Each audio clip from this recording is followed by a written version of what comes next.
He's walking. He's walking. Oh man.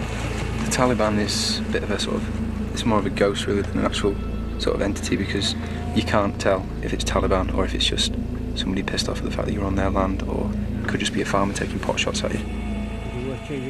All that risk just for a couple of sniper shots has done little to allay the British concerns about the quality of the Afghan forces.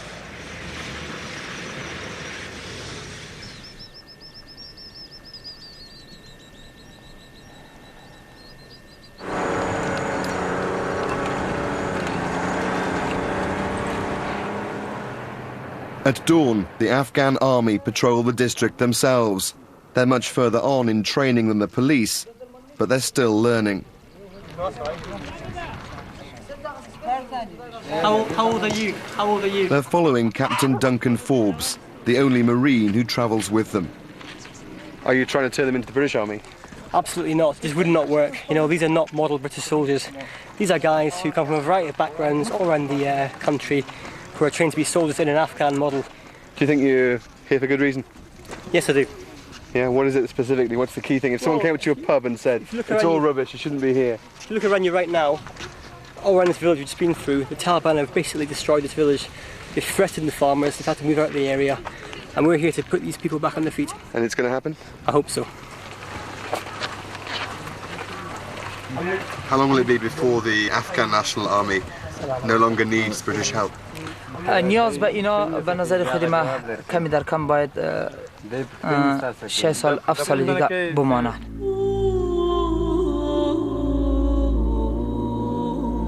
Another 6 or 7 years of conflict would be disastrous in a place already reeling from just 6 months of fighting. This abandoned and desolate place was the thriving market centre of Gamsir town. It's now the front line between British troops and Afghan security forces on this side and the Taliban, who are just a few hundred metres over there. All the people have been forced out into the surrounding villages to avoid the fighting. The NATO mission was supposed to be winning these people over, not forcing them from their shops and homes.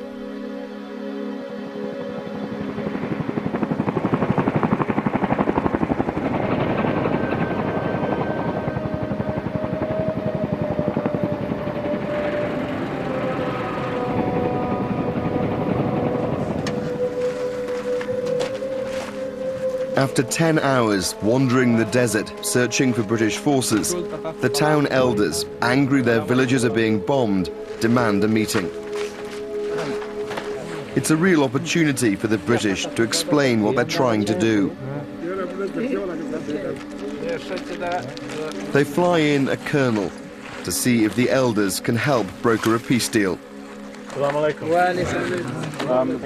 Colonel Peter, and welcome to my carpet, but thank you for welcoming me to your land.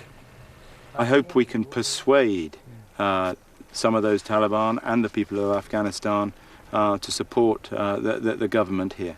We are all human, we are all the same. You all need to be convinced that the government is not corrupt and is looking after your interests. I think we all need some patience, but our wish is not to bring destruction to you, your families and your farms.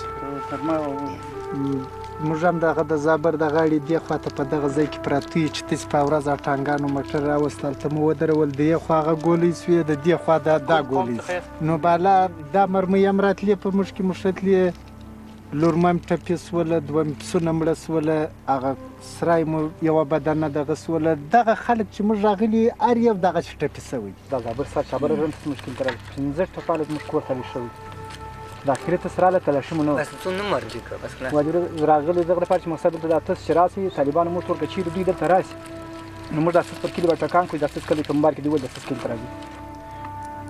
The problems you face are because we are fighting the Taliban. And if we weren't fighting the Taliban, would you have no problems?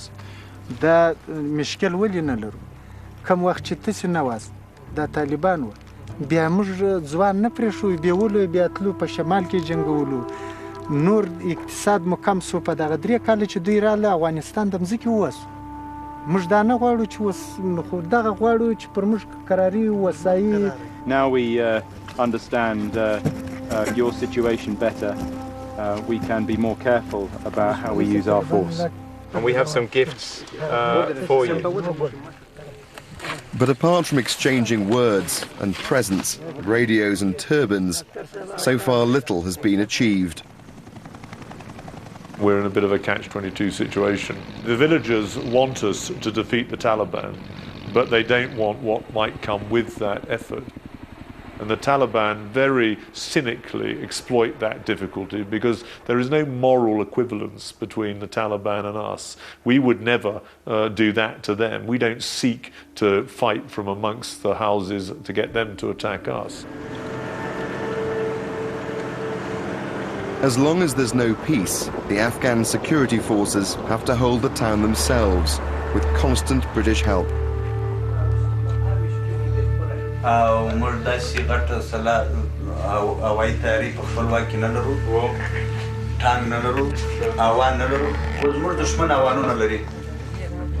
The Afghans might not have the right weapons to hit the Taliban, but the British troops certainly do.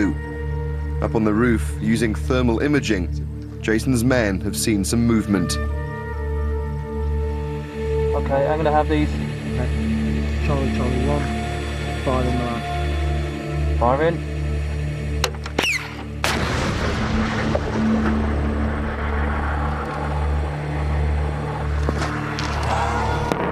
Bang on.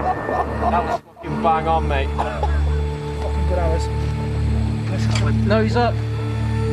Go again. Yeah. Locked in, ready to go. Clear that blast. Fire in. The lamp.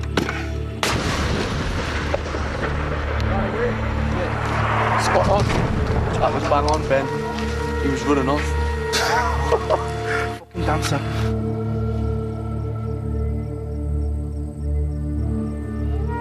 Yeah, Roger, BDA is 3 times Taliban destroyed. Hitting their enemy one at a time with rockets worth thousands of pounds is slow progress, and more Taliban will just step into their place. هغه خپل سلای پټي کدا دغه راشي مثلا د ائتلاف قوتونه راشي دا زمر چې زمر پامکاري د ترسي دا کراشي دوی خپل سلای پټي دا کډ مرسلې شي دوی خپل سلای را بس مش کوي.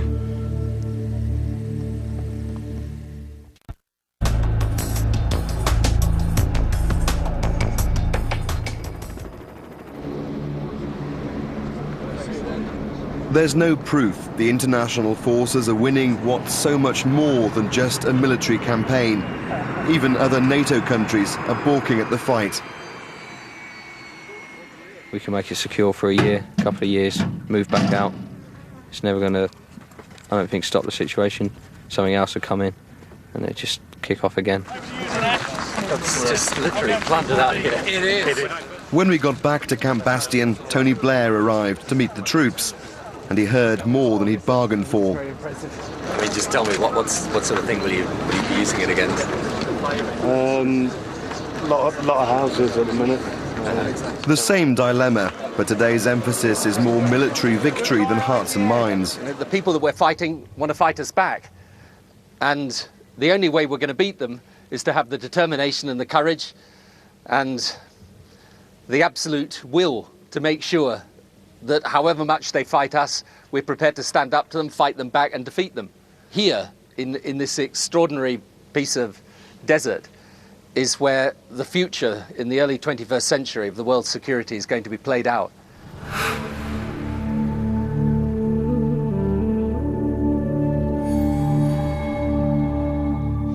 So the political stakes are suddenly so much higher. But the Taliban can wait and wait until the British forces leave. It's a lot easier for us to lose.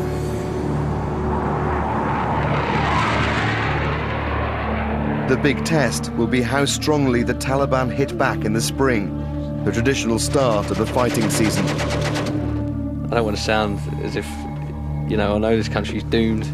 I will help in any way I can while I'm here. But I'll just do my job to the best ability. The people I'm bothered about is the people in my troop. And that's as far as it goes. Afghans have always backed whoever they think is winning, and that's not yet clear. If the hearts and mind doesn't work, we will alienate the population, and obviously it's going to make our job even harder here. So I think we do have to act quickly and just show the locals that we are here to help, and we're not here to conquer. And every day the fighting continues to destroy buildings and force people from their homes. Hearts and minds slip a little further out of reach.